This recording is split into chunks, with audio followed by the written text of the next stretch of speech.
que os he escuchado, casi todos y casi todas ya habéis empezado a escribir artículos, ¿no? Alguna ya tenéis, incluso los 3 que os hacen falta para la tesis. ¿Cómo os habéis sentido cuando os enfrentáis a un folio en blanco? ¿Qué sentimientos os surgen? ¿Qué os pasa? Ah, lo tengo todo muy claro que empezar a escribir. Oh, qué tranquila estoy. Venga, hombre, un poquito de ansiedad, frustración, miedo, ¿no? Ya, pues no os preocupéis, o por lo menos, ¿cómo era eso? Consuelo de... mal de mucho, consuelo de tontos, porque al final nos pasa a todos. O sea, en general, como ha dicho mi compañero Rafa en la carrera de investigadora, él llama mucho con la frustración, se va haciendo más fácil, aunque siempre hay ese miedo, pero que al final también nos vamos acostumbrando más a la crítica. O sea, la tercera vez que te han reject un paper, o que no tanto la beca, pues es verdad que, bueno, que te sientes un poquito mejor. Entonces, ¿por qué escribís un paper? O sea, ¿por qué escribimos artículos? Porque tengo que acabar la tesis. ¿Subir un índice H? Pues en principio no. En principio escribes artículos, o el propósito de escribir artículos es presentar tus resultados, ¿vale? O sea, explicar por qué son significados, o sea, por qué son importantes, y además colocarlos coherentemente dentro de un hueco en el conocimiento, dentro del gap del conocimiento. O sea, que tenemos que hacer todo lo contrario de lo que dice este señor. No sé si lo leéis. El señor dice, por favor, está escrito demasiado fácil, no lo hagas así porque entonces todo el mundo va a saber cómo conseguir los resultados. O sea, pues no, al contrario, o sea, sí que tenemos que escribir de una manera clara. Y además construimos sobre el conocimiento previo. O sea, en general, aunque es verdad que se premia mucho la originalidad, en principio siempre construimos sobre algo. Entonces sí que tenemos que referenciar bien. Yo esto, por ejemplo, lo he construido sobre el trabajo de un montón de gente y además, por ejemplo, también sobre lo de los PhD comics, que son estos que os estamos poniendo, que están muy bien. Un poquito lo que voy a hacer. Primero, hablaros un poquito de estilo, ¿vale? Estilo científico inglés, y un poco la estructura del artículo. Como todas tenéis experiencia, o todos tenéis experiencia, interrumpirme, porque hay claves que a mí me han dado durante mi carrera que nos van a venir bien a todos, tips, consejos, pararme, ¿vale? Vale. Normalmente el estilo científico tiene unas reglas, o sea, las reglas nos hacen la vida más fácil. Hay una gramática, no podemos saltarnos la gramática, maravilloso. ¿Qué pasa? Que el lenguaje es fluido, el lenguaje cambia, o sea, cosas que sí que se utilizaban en el pasado ya no están tan de moda, ya no se utilizan. Entonces, bueno, aunque las reglas nos ayuden, no hay una regla infalible, ¿vale? Para tener estilo inglés. La única regla infalible es limpia, o sea, limpia y corta, eso sí, ¿vale? Nosotros tendemos a hablar con frases muy largas, el español es muy flexible, no, o sea, estamos escribiendo de una manera sucinta y concisa, ¿vale? Limpia. Al fin y al cabo somos escritores profesionales, ¿vale? En gran parte de nuestro tiempo se pasa en eso, en escribir. Bueno, necesitamos ser citados, publish or perish, ahora se está cambiando, pero bueno, a lo mejor vosotros lo escribís un poquito más. Y una cosa que también nos pasa es que sí que es cierto que escribimos para pares, pero muchas veces no nos damos cuenta de que no tienen toda la información, de que al final sabemos demasiado. Entonces, es muy difícil comunicar. O sea, es muy difícil que a mí me habléis de vuestras tesis y si no me contextualizáis primero, yo no sé ni siquiera para qué estáis haciendo los trabajos que estáis haciendo, por muy interesantes que sean o muy noveles que sean. Hay que contextualizar. Y tienes que darte cuenta de con quién estás hablando. Por eso es importante saber a qué revista mandas tu artículo, ¿vale? Y luego también, siempre tenemos que empezar por un primer borrador de mierda, ¿vale? O sea, no os preocupéis, siempre lo vamos a hacer mal al principio. Al final pretendemos ser tan perfeccionistas que nos agobiamos, que nos frustramos, que no empezamos por ningún lado. Todo empieza, que va a ser una mierda, o sea, tranquilo, que lo vas a hacer mal. Y sobre eso vas construyendo, ¿vale? A ver. Y otra cosa que también ayuda mucho es saber qué es lo que quiero contar. ¿Cuál es mi historia? Normalmente el método científico se empieza por el principio, por la teoría, por la hipótesis, y luego lo que haces es diseñar un experimento. Muchas veces las cosas no son así. O sea, muchas veces llegas y los datos o el experimento ya están diseñados, abstráete, o sea, intenta mirarlo desde lejos y preguntarte por qué lo estás haciendo, ¿vale? O sea, siempre tienes que preguntarte eso. ¿Cuál es tu pregunta científica? ¿Cómo lo hago? ¿Cómo me convierto en una buena escritora? Aunque bueno, escribiendo mucho, leyendo mucho también, o sea, no solo artículos científicos, sino libros en inglés. O sea, Harry Potter está muy bien, es muy sencillo, newspapers, cómics. Hablando antes de empezar a escribir, o sea, lo que decían eso de cuentos a tu abuela, cuentos a tu madre, o sea, y esto es maravilloso. O sea, aplicárselo a peers que no saben exactamente de tu tema, revisándolo muchísimas veces, dándoselo a la gente para que se lo lea, no solo a gente que sabe de ciencia, sino bueno, o sea, a colegas, está bastante bien, o a gente que trabaja en ámbito científico, pero que a lo mejor no es tu supervisor, que debe de estar un poco harto a lo mejor también de leer siempre lo mismo. Corta, ¿vale? Y claridad y precisión. Y revisa. O sea, revisa, pero encuentra un final, ¿vale? Además es que hagas como lo hagas, normalmente tu final siempre va a ser el gatito. O sea, tú le subes el draft, piensas que es maravilloso, pero bueno, pues no lo es tanto. De otra manera, los gatos son muy monos. Y luego eso, aunque tú creas que ya está todo acabado, luego te van a salir que es una revisión, luego la otra revisión, luego final, def 1, def n. Pero bueno, va a haber un final, de todas maneras esto no se puede alargar para siempre. Eso también es parte del supervisor. Pero bueno. Intenta revisar, pero que no se convierta en un monstruo el artículo, ¿vale? Y de todas maneras, no os preocupéis cuando pasan de la carta, ¿vale? Normalmente los artículos que salen de las tesis, bueno, pues al final no son exactamente lo que nosotros nos hubiéramos imaginado. Entonces eso, ¿en qué está escrito tu artículo? ¿Está escrito in blood, in sweat, in tears, coffee? Pues no, está escrito en inglés, ¿vale? Y normalmente no somos English speakers, efectivamente. Entonces, además de tener estilo científico, o sea, claro, preciso, además tengo que tener estilo científico en inglés. ¿Qué es tener estilo científico en inglés? Bueno, pues lo que buscamos es accuracy, ¿vale? O sea, todo el nuevo conocimiento tiene que estar justificado y tiene que ser verificable. Precision, o sea, lo que entiende el lector es lo que yo quiero decir, ¿vale? No puedo ser nebuloso o abstracto para que al final no me entiendan y ellos piensen lo que yo quiero decir. Clarity, concision and grace. La gracia es subjetiva, o sea, ¿vale? También tenemos un estilo propio. Entonces, cuando nos revisan o cuando revisamos, tenemos que separar un poco lo que es algo gramaticalmente incorrecto, lo que no es estilo científico, con tu manera de escribir. Mucha gente eso, no nos gusta la manera de escribir de los demás, pero eso es subjetivo.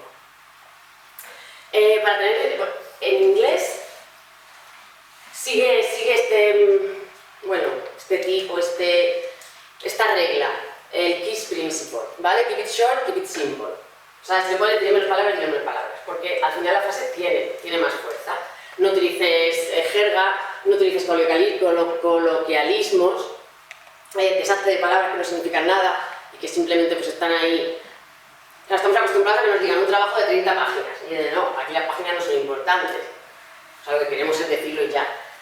Es específico y utiliza adjetivos, nombres y verbos también específicos de lo que queremos decir. Por ejemplo, algo que utilizamos todos. In order to, en que se pueda convertir, que tenga menos palabras. To. A number of. ¿Tú tampoco? Yo sé, personalmente. Many. Yo que tengo poca paciencia. In all cases. Venga. En todos los casos. In all cases. Es verdad que, bueno, interpretación. Always. Always. At the present moment. At the present moment. Venga, buena, at the present moment. ¿Cómo diría at the present moment? No. Por eso, pero a mí sobre todo la de in order to. In order to yo la hago mogollón. Fíjate que no, in order to no. Hay otra que by means of. By means of.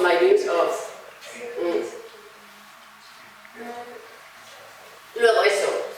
Cosas que se nos olvidan, que en principio hemos dado en el instituto, pero que parece que nos han calado. O sea, las frases son cortas, ¿vale? 25 o 30 palabras. Normalmente si pongo 100.000 comas y no es una enumeración, es que la estoy haciendo muy larga. Tengo que cortarla por la mitad. También es verdad que nosotros en castellano, pues eso, somos mucho más flexibles. Pero en inglés no son flexibles. No utilices contracciones, utiliza adverbios y nunca empieces las frases con acrónimos, números, etc. Todo esto ya sé que lo sabéis, pero bueno, no me han pedido que hable de esto. Y luego hay cosas pues muy curiosas, lo del which and that y lo de la palabra data. Aquí le están preguntando que la palabra data que es plural o singular. Y el otro dice, bueno, wow, un conundrum gramatical, depende de si consideras que son facts, que entonces es plural, o consideras que es información, entonces es singular. Y coge él y le dice, vale, si solo tengo un dato, Dice, claro, entonces tienes problemas más graves que gramaticales. Está muy bien, yo lo recomiendo, ¿eh? En inglés siempre sujeto, verbo, objeto. O sea, hay que preguntarle al verbo qué. No son eso, no es castellano. Por ejemplo, the teacher wipes away with a tissue his tears. ¿Cómo se diría? ¿Con qué? The teacher wipes away.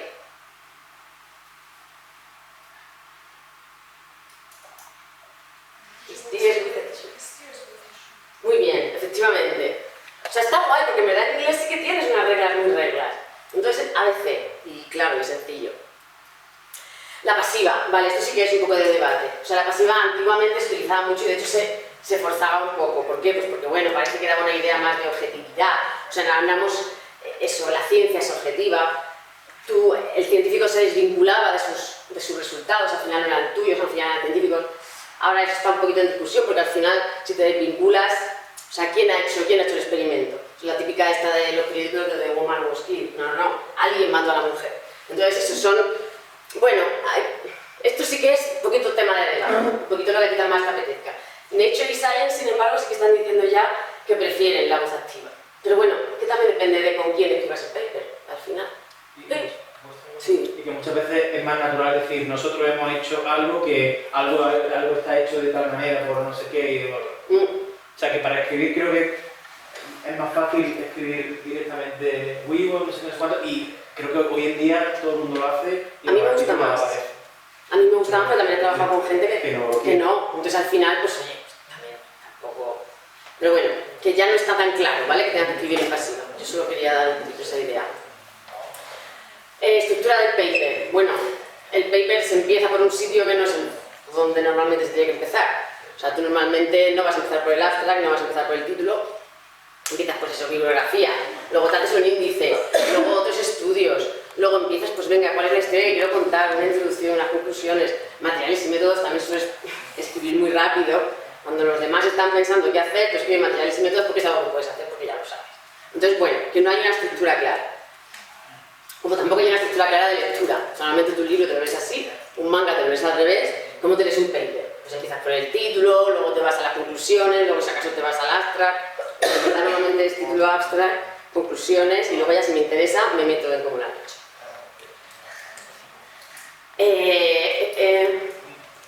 Pues aquí te dice un poco lo mismo, que no te lo lees todo, pero que las partes que te lees las lees muy bien. Entonces es verdad que tienes que escribir todo muy bien. Yo voy a empezar por la parte del principio que no es la del principio que escribes, ¿vale? O sea, el título es lo último que tienes que escribir. Y es importante, o sea, muchas veces no le damos importancia, pero es importante porque al final es la celestina o el matchmaker entre el lector y tú. O sea, que es lo primero que va a leer el lector. Entonces, echarle un rato, pensadlo, que suene bien, que suene bonito. ¿Eh? Que sea Catchy, que sea catchy. Vale. Luego el abstract, ¿vale? Viene lo primero, pero escribes lo último. También hay una manera de hacerlo, pues eso, primera frase. ¿Qué hemos hecho? ¿Por qué?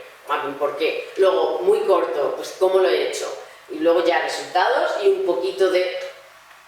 Bueno, sí, conclusiones. No tiene que tener citas. Pero todas estas cosas ya las sabéis. En Estados Unidos, el supervisor con el que yo trabajaba, nosotros hicimos como una especie de cómo escribir ciencia. Y él decía eso, él decía, no, tenemos que olvidarnos de los títulos pesados de que nadie entiende. O sea, pues eso, yo hice un estudio de nieve en una cuenca. ¿De dónde viene la nieve? O sea, cosas que de verdad atrapen al lector. Y un poco también lo mismo con los abstracts. Por eso te digo que son reglas, pero que no siempre hay que seguirlas.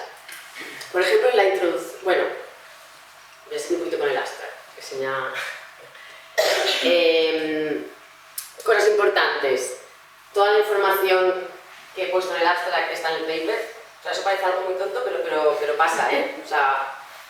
Y eso, toda la información importante del artículo la he puesto en el abstract. O sea, tienen que estar juntitos.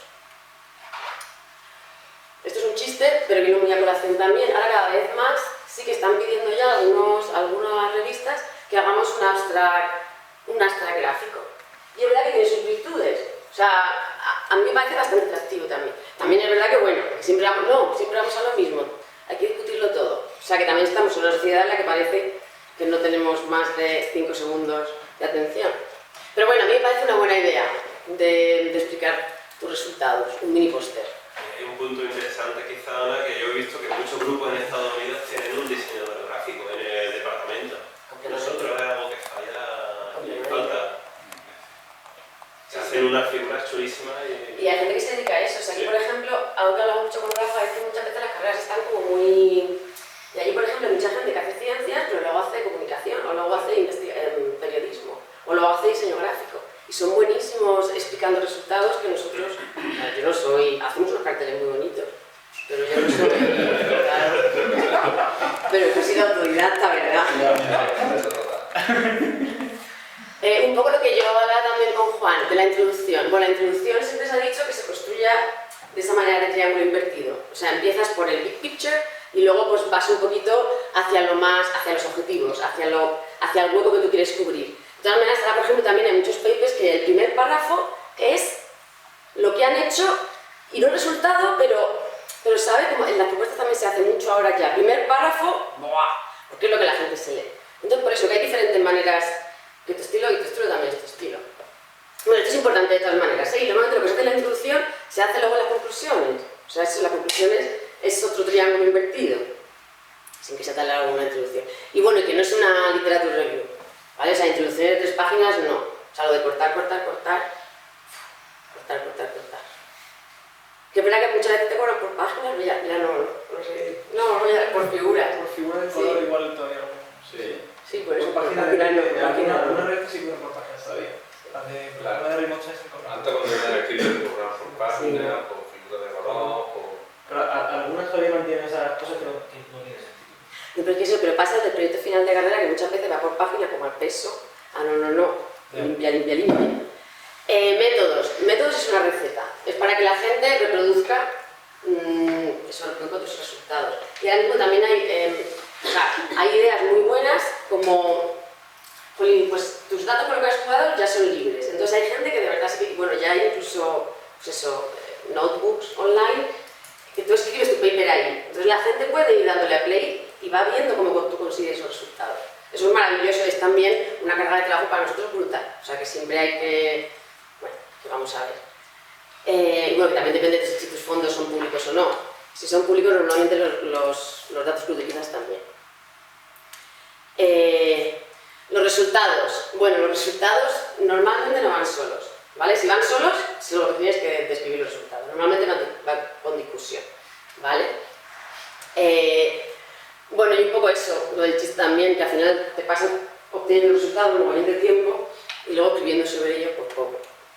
Pero bueno, y que pongas tablas, gráficos, figuras, luego haremos un poquito de las figuras también. Discusión. Bueno, como pone arriba, la evidencia no es explicada por ella sola. Tienes que ayudar al lector. Lo que pasa es que, claro, a veces, también es verdad que a veces que sí que estás en un punto que tienes inspiración. Aunque sea a las 10 de la noche, seguir con esa inspiración, que es verdad que igual a la mañana siguiente ya no está ahí. O sea que... resultados. Bueno, los expected, ¿cómo se dice en castellano? Esperados. Outcome esperado o no esperado. Background information. Research previo. Explicación, ejemplificación, deducción.